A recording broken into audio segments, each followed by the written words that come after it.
Welcome to another episode of Progress, Potential, and Possibilities, discussions with fascinating people designing a better tomorrow for all of us. I'm your host, Ira Pastor. Welcome, everybody, again to another episode of our show. Today, bring you another really awesome guest involved in creating a better tomorrow for so many people out there.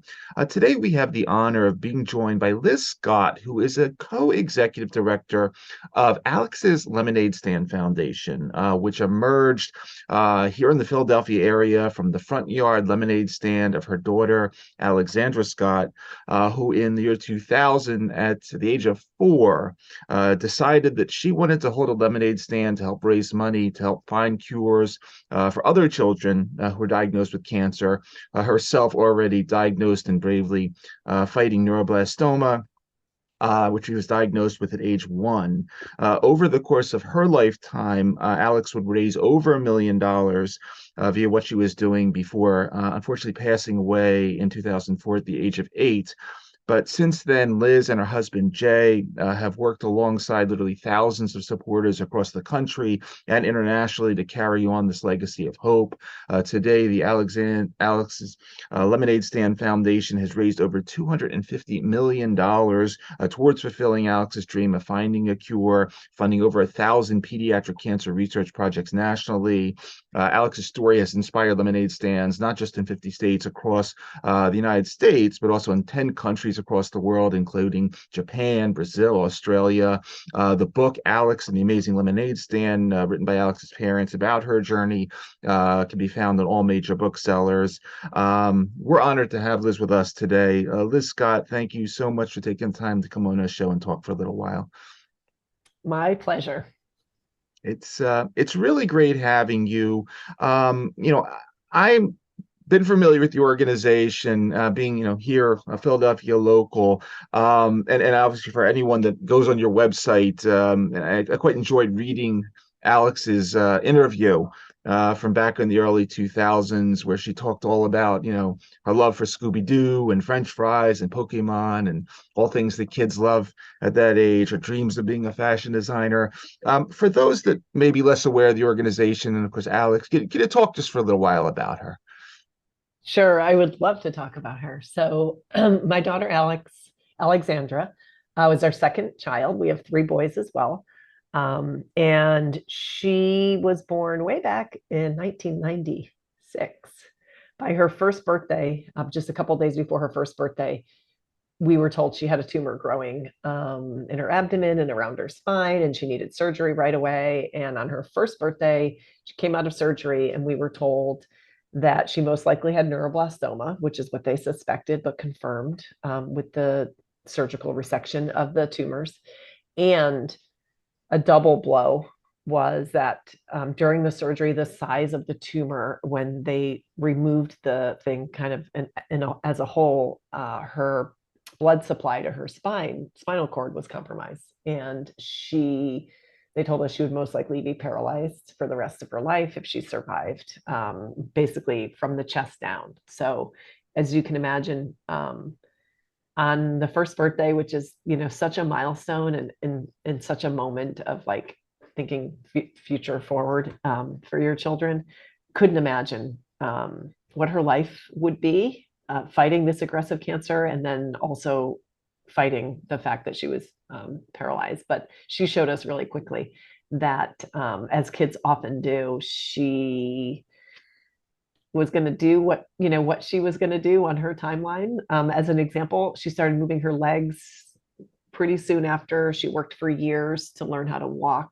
even though she was partially paralyzed and she never regained sensation in her legs. She could kind of walk around a room with touch points or with a walker. And she fought her cancer for 7.5 years. Which did defy the odds in many ways. She lived way past the time when we were told she was incurable. She lived 4.5 years past that.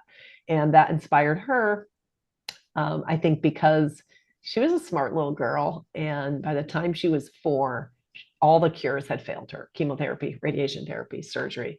And we were facing two paths: take her home and give her more time away from the hospital as a family, which would have been something reasonable to do. And many parents have to make that choice. In her case, we felt like she was so full of life and really still enjoying her life to the fullest. Her main problem was that her cancer was taking away so much from her. So we decided to pursue experimental treatments. And that was a big turning point, because we had to tell her, these are brand new treatments. Our family was in Hartford, Connecticut at the time getting treated. We needed to travel to a brand new hospital, which is very scary and intimidating. And she was not even 4 yet, and told her, this is brand new. They've only tried it on one other child and this might actually work. So we kind of got her excited. And we came to Philadelphia. She went into this experimental treatment and it changed our lives. 3 days later, she came out, told us the treatment worked, and it had reduced her cancer by 70% per the scans they did. And it set us on the path of 4.5 years of experimental treatments that gave her 3 of her best years. And it also set her on the path, I think, to realize there was more that could be done. And somehow in her smart little mind, she connected research dollars with, I guess, research and brand new treatments.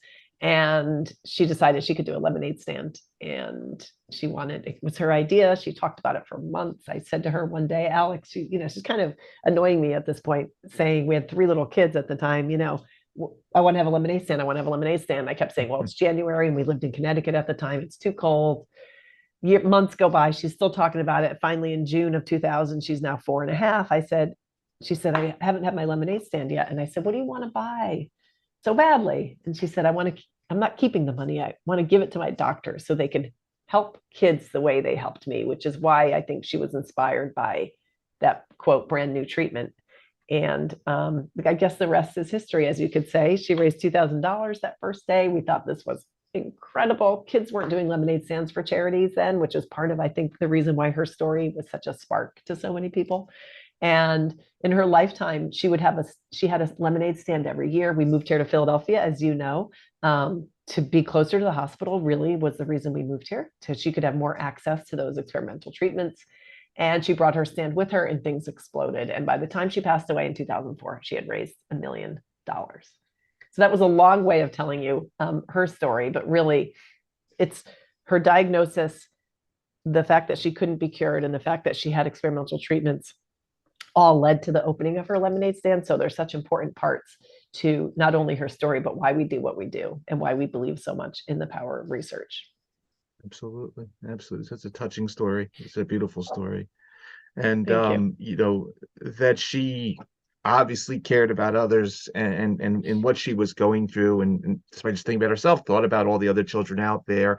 And as you point out on the website, that we have unfortunately over 300,000 new cases of childhood cancer every year. And despite this being a leading cause of death, the fact that these children are going to suffer from long-term chronic illnesses, that childhood cancers is, in a strange way, a very small percent of our National Cancer Institute's budget.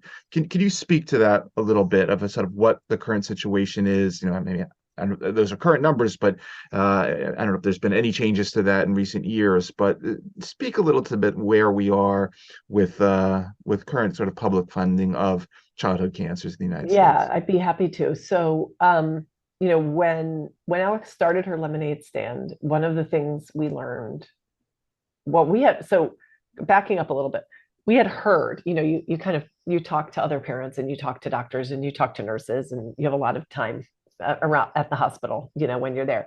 And we knew that there were challenges in bringing new treatments to kids with cancer. And I really think that's Alex overheard those conversations and decided, and probably overheard conversations about funding, right? And we got to do better for these kids. We got to get more funding for new treatments. And I think that was a big part of what inspired her, is hearing that little bit of information on a 4-year-old level. But having said that, we did learn more and more over the years about the big challenges in bringing new treatments to kids with cancer. One of the big challenges is the private sector doesn't generally invest in pediatric cancer treatment specific. They may say they do. Generally, it's something that is either developed for adults that they are going to try for kids, or they're developing a drug that they think can help adults and also kids. It's very unusual for a pharmaceutical company to say they're going to invest in a pediatric only drug. And the reality is most childhood cancers are specific to children. They're not adult cancers. So that is a kind of a business model that doesn't work for the private sector. I almost kind of get that, because if you're going to invest a lot of money in a product as a company, you kind of have to make sure, right, that that's going to make sense, that you can make a profit on it. Otherwise, your business model doesn't work. However, that combined, the business model of developing drugs, combined with the fact that the government is a major funder of disease research and specifically cancer research, and that historically, they have not protected funds for pediatric cancer research. So pediatric cancer researchers are applying for government funding, which is, like I said, one of the major funders of cancer research. And they're getting put into a pool competing with all the other cancer research that's going out there. And there's a couple of reasons why that puts them at a disadvantage. And they're related. It's a cycle. So one is the number of people studying breast cancer and lung cancer and the cancers that are affecting, hundreds of thousands of people potentially, is much greater pool, right? So just the numbers thing, the number of applications you get is going to be greater. And combine that with the more people who are studying it, the more people who come to study it, because you have mentors who bring you into the field. You have more funding, which also brings people into the field. So you're probably getting less applications. Combine that with the fact that pediatric cancer is not one cancer. It's, well over 20, maybe 25 different types of cancer. So you're talking about small subsets. So traditionally, pediatric cancer, through that process, pediatric cancer research has received less than 4% of the government funding for all of cancer research, which nobody can believe that, because, when you think about it, the process, it makes sense. But the fact that children have not been prioritized when it's the number one disease killer of kids in the country, it's a second killer of children in this country behind accidents. And that the private sector is not really investing in it. It feels like the government should prioritize. Now, having said that, there have been groups that have made big efforts to push for some protected funding for some initiatives. And the figures are always debated, but there are groups that will say that the figure is closer to 8% now in the last cycle of funding, which is a big improvement.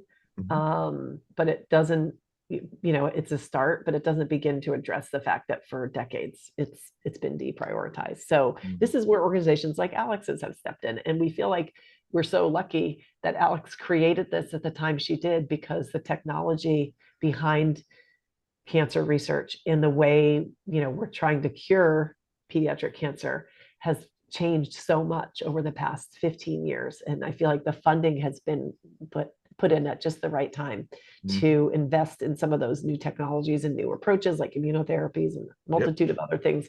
And we've been able to invest in young researchers. So we've built the next generation of pediatric cancer researchers, which in turn will have that ripple effect where then there's more people studying it. So there's more funding coming to it because there's more applications going in. So overall, that's a really long-winded synopsis of what's been happening. But I feel very optimistic that things are moving in the right direction overall in every aspect, and that is getting more attention.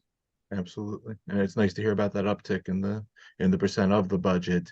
As you know, you were mentioning, Liz, aside obviously from Alex's bravery in fighting her own disease and thinking about other children, she also, put herself out there as, we said this sort of this N of one and sort of the clinical trial situation. She, stem cells and some of the immunotherapy, I believe.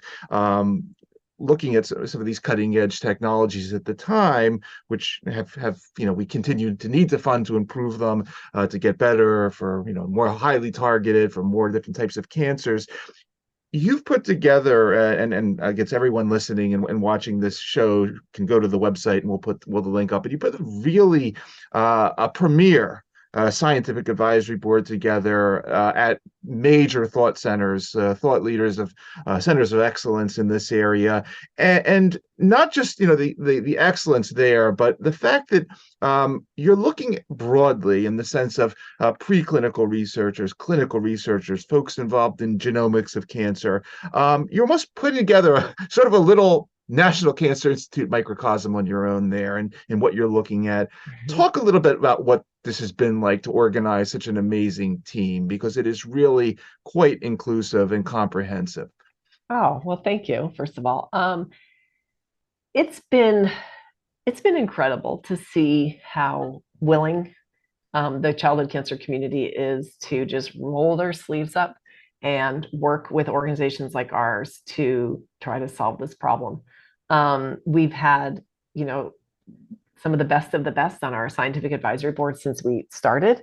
And that's important because they're the ones who are able to tell us, where these gaps are. They've been able to share with us, like, when we first started doing our grant program in 2004, 2005, a huge concern on their part that we were losing the next generation of pediatric cancer researchers, and that all of the progress we're making is going to come to a halt because there's not going to be anybody studying it because of the lack of funding, which is like that cycle.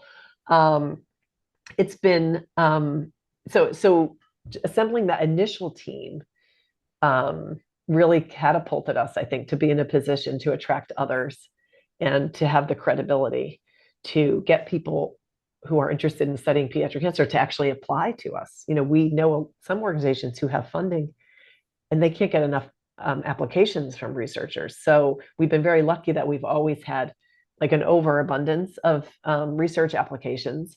And I think that speaks to the credibility of our scientific advisory board. And then, of course, as you build your programs out and raise more money, you become more and more of a source where researchers know they can go to get funding for their work. We have a competitive grant review process. So in addition to our advisory board, we have hundreds at this point of scientists who help us review the applications. So they're read by two, usually three different researchers, and they score them, and then we discuss them like on a big phone call. People ask questions, and then they get ranked and scored, and we hope we can fund all the ones that are scored in the excellent range each year. And it's allowed us to fund everything and fill gaps from young researchers to like innovative studies, which is still an important category for us. Innovative research is very hard to get funded through the government because they would like preliminary data, more preliminary data than you might have for a new idea. So we fund innovative research. We fund some clinical trial programs. We fund that space between discovery and getting to clinical trial where you might need a few years of kind of like prep work to get it ready. And all of these things are really a result of the researcher communities telling us what the needs are and helping us figure out how we can fill them. And one other piece of that I want the audience to know about, in addition to, or so I guess one part of the portfolio is something that you call the Crazy Eight initiative, and I found this completely fascinating because we've profiled on the show moonshot organizations like the new ARPA-H group that President Biden created a few months ago, and other groups like that. And it's you have this component of the portfolio that is, and not that cancer research isn't tough, but there's there's the cancer research, and then the really hard parts, the undruggable targets, the working with transcription factors that are tough to play with, the whole scope of the pharmacogenomic angle here on how different some of these tumors can be based on genetics. Talk about the crazy eight for a minute here, because I take my hat off to you that this is even a part of the portfolio, because again, this is things that, as you were saying before about pharma, there's things that pharma gets scared of and doesn't play around, and the fact that you're in this space as well is just amazing to me. I mean, so Oh, impressive. yeah. So our traditional grant programs have been really to encourage a lot of different researchers to explore ideas in the field, kind of like seed money, whether it was for a new researcher or an experienced researcher with a new idea, or that's to get a clinical trial off the ground. Right. And then as we were raising more money, we kind of stepped back and said, to solve a big problem, you probably need a bigger solution, right? With not coming from one person in one lab.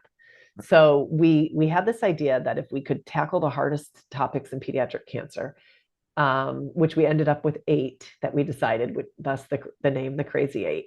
And we challenged the community with large grant up to $5 million to give us sort of like your craziest ideas that you think you can actually, that are feasible, right? Yep. Crazy ideas that you can assemble the best team, multidisciplinary team from many different institutions, whoever you need to get to solve these problems. And the thing that was cool about it was we crowdsourced among the community. We have a community of a couple thousand researchers. We crowdsourced the topics. We kind of had an idea, but we asked them to rank sort of what were the priority topics. And then we crowdsourced, well, who are the experts in those fields? And it was so clear, the people that rose to the top, even internationally. And we invited those people, about 10 on each topic, 10 to 12 on each topic, to come to Philadelphia to sit down for 3 days and talk about these topics in small groups. And the thing that was so cool was literally almost everyone came from all over the world.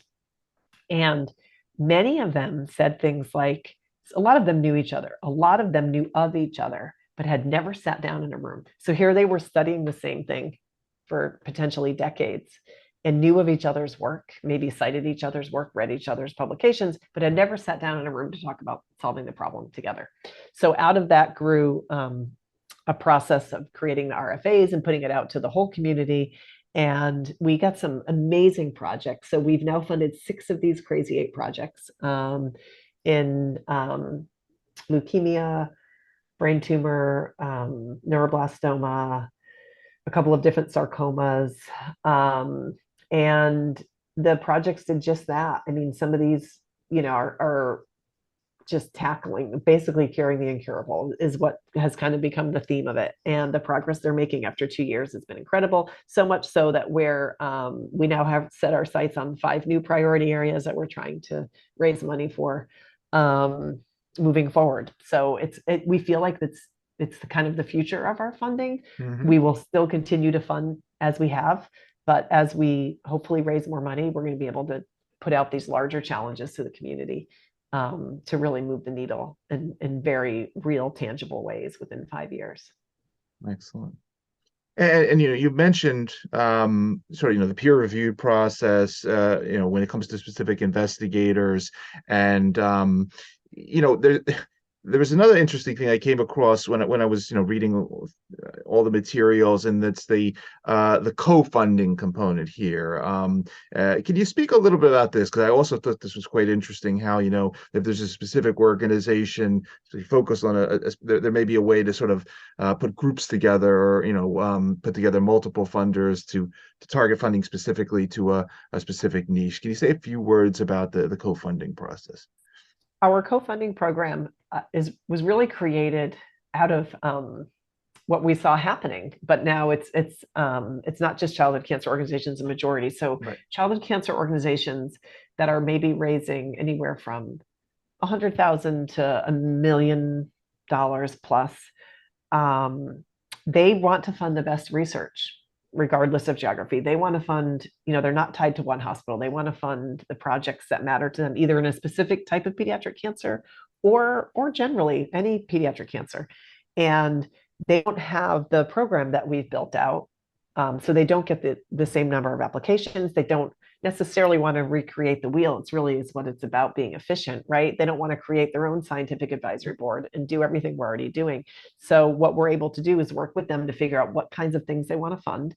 And then we have our process. And when we have our grants approved and selected, we're able to go to them and say, you're interested in AML research, and here's Right. 2 new projects.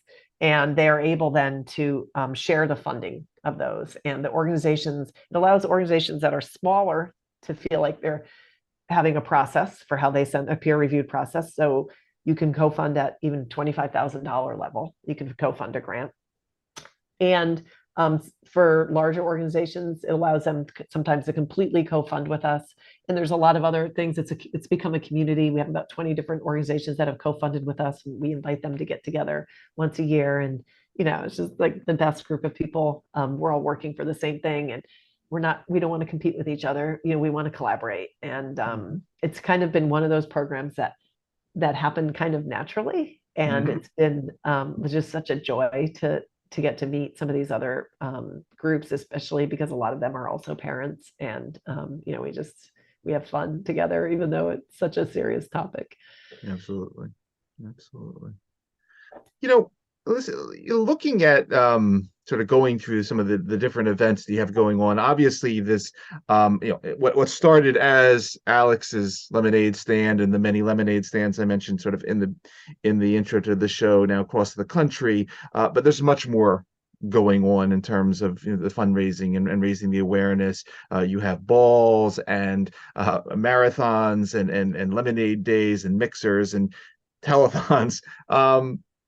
Talk a little bit about sort of what the broader scope here is of some of these sort of the event structure that is now behind a $250 million organization.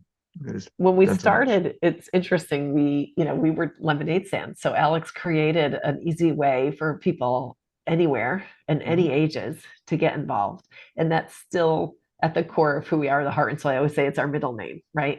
And we have thousands of lemonade stands a year, well over 5,000 lemonade stands a year. However, we realized early on that we probably weren't going to cure cancer with lemonade stands. Also, as we learned in 2020, thankfully, you have to have multiple ways of raising money to be a really sustainable, hearty fundraising organization. So we have very early on, we introduced various what we call special events. These are events that we put on that people pay to attend. We have a gala here in Philadelphia. We have culinary events where chefs come from all over the country to cook. We have in Philadelphia, in Los Angeles, and Jackson Hole. We have a run here in Philadelphia. And then we have a virtual national fundraiser called the Million Mile in September. That's actually our largest event, and people sign up for the month to walk, run, or cycle. The interesting thing is we created it 11 years ago when a virtual event was such a hard concept. We had to explain it to people so much. Now, of course, after the pandemic, everybody's familiar with a virtual event. But this will be our 11th year doing that. That's our largest event. And we raise money the old-fashioned way, just by people donating directly to us. We have a monthly membership club. We have a telethon. Honestly, it's all about making sure that we're giving everybody an opportunity to give in a way that is meaningful to them, and to participate in a way that's meaningful to them. And that's different for everybody. So we'd like to have a lot of different events to kind of live up to that idea that we all need to work together to change the lives of kids with cancer. Absolutely. And along those notes, Liz, when you go to the sort of the hero section of the Lemonade Stand website, and you profile a lot of these amazing children and their journeys, one of the ones that stood out to me was a young child named Drew Harrell, who in the little story, it talks about how in his bravery, one of the things he never did along the way was ask why. And he just went ahead fighting as many of these children do. Any interesting things we should take away from obviously, God forbid, most of us that don't have never experienced this type of situation. What should we know about these children? What should we know about sort of the way they think, the way they persevere in this unique situation they find themselves in compared to, most of us that would experience Yeah. cancer in our life, more of the elderly later on in life. Tell us some I interesting mean, it stories. is interesting because you hear, I mean, we saw it with Alex, and of course she had days where she, really could be down, let's just say, about her situation. But overall, and you hear this about all the kids from their parents and people who know them, the way they go through life and the way they approach getting better, and in Alex's case, the way they approach when they're not going to get better, right? Yeah. Um, is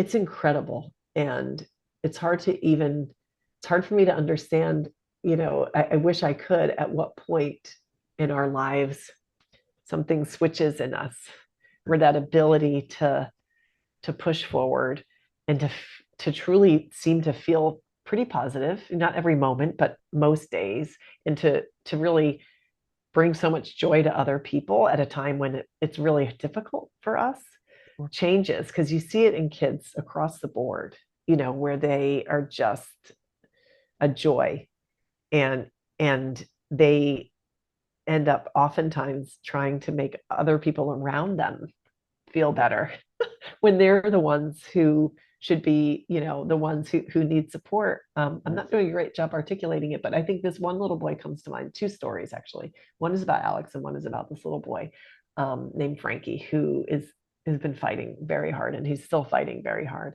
And his mom tells a story of how he went through, all this aggressive treatment, and he was still going through it. And he was in, I believe, kindergarten. Hope I don't mess up the story. I heard her speak once, and she told the story.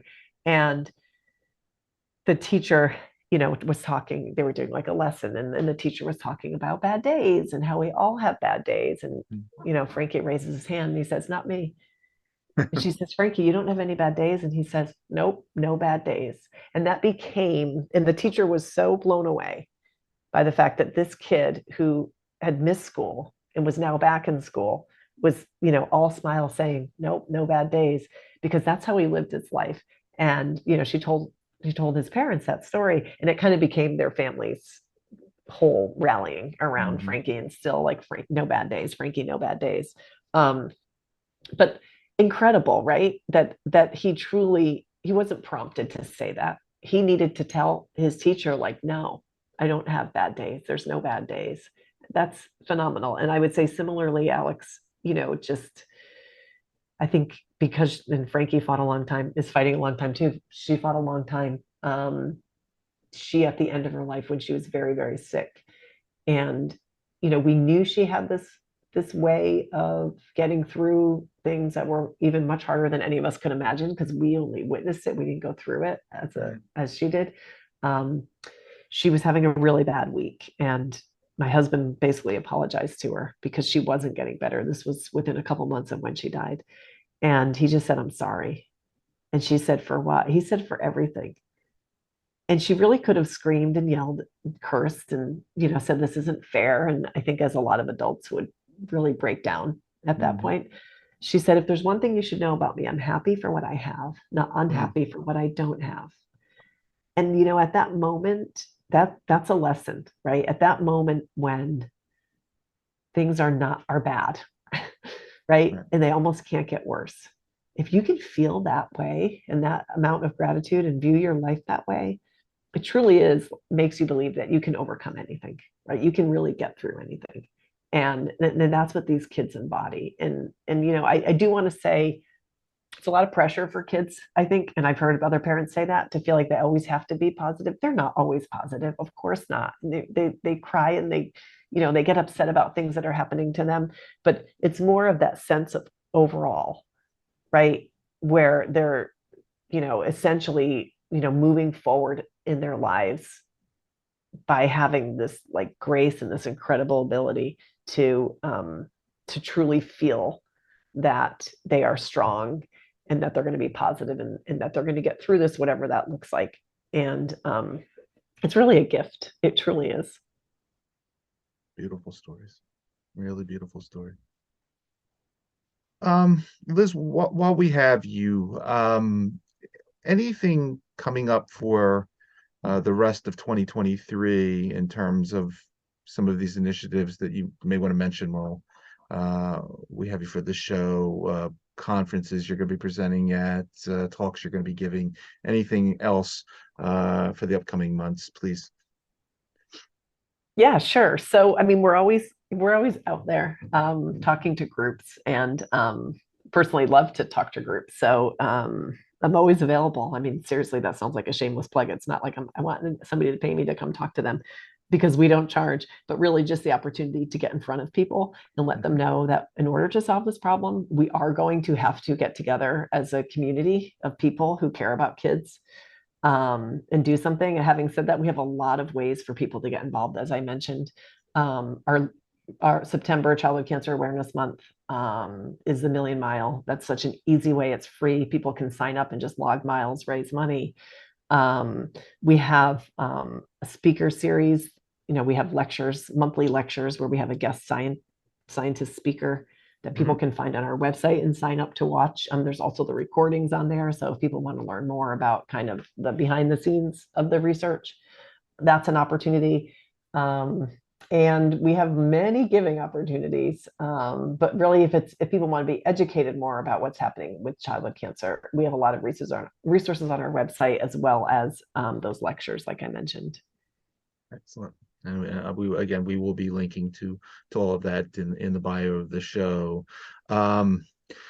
Amazing story, Liz. I just really reading you and Jay and the whole team there on as you continue on this mission of fulfilling Alex's legacy here.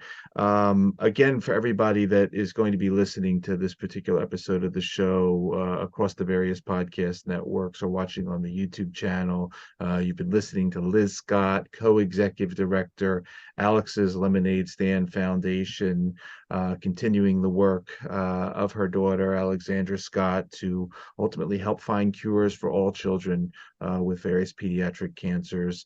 Liz, I want to thank you for taking the time out of your schedule to come talk to us for a little while. Obviously, thank you for everything you're doing there at the foundation. And as we like to say here on our show, thanks for helping to create a better tomorrow for all those children out there via what you do. Just a really great story. And again, thank you for doing what you do. Well, thank you for allowing me to share, and for doing what you do. I appreciate it. Great having you.